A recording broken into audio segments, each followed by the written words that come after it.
ça se pourrait-tu qu'il y ait des gens qui naissent avec la mèche plus courte que d'autres? Des personnes à tolérance réduite. Tu sais, par exemple, ton voisin qui coupe son gazon le dimanche matin, spontanément, là, tu dis-tu « Excuse-moi, j'apprécierais, dans la mesure du possible, que tu le fasses le samedi après-midi. » Ou ben donc, tu y arraches la tête puis t'en passes dans la tondeuse. Spontanément, là. On voit davantage l'intolérance chez les anxieux.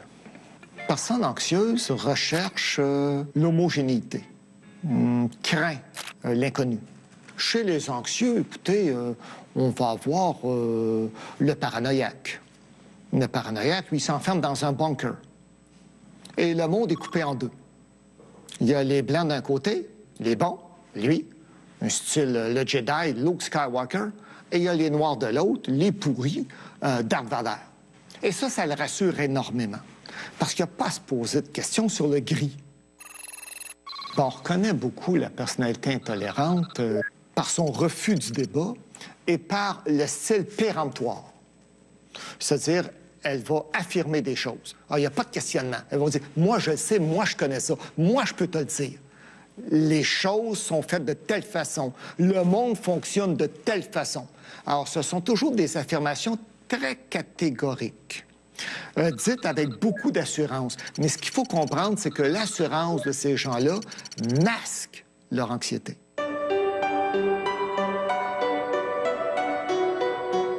Voltaire disait « La discorde est le plus grand mal du genre humain et la tolérance en est le seul remède. » Si la tolérance est une pilule, je pense qu'il y en a une couple qui ne l'ont pas encore avalée, ou ben donc elle est restée pognée de travail dans la gorge.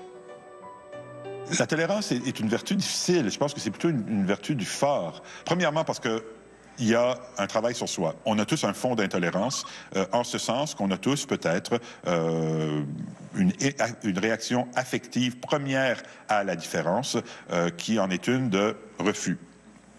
C'est plus facile jusqu'à un certain point parfois d'être intolérant, parce que si la vraie tolérance exige qu'on commence à s'interroger sur le pourquoi des différences, à les comprendre, ben, c'est du travail. Vous savez, lorsqu'on parle de le respect et de la tolérance, je peux citer Victor Hugo qui disait « Je ne suis pas d'accord avec votre opinion, mais je me battrai jusqu'au bout pour que vous puissiez l'exprimer. » C'est ça, véritablement, de la tolérance.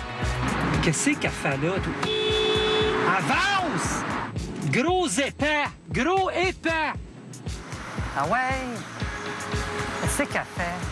Ben oui, passe-moi donc dessus! Imbécile! Attends, slack, ils vont acheter le trottoir? C'est toi, non? Check mon autre, qui regarde pas ce qu'il va. C'est ça, la journée des têteux, c'est ça aujourd'hui. Je suis fatigué, c'est mon nez. Attends, slack. Hey, voyons! Non, t'es bien bête, toi! Les nerfs!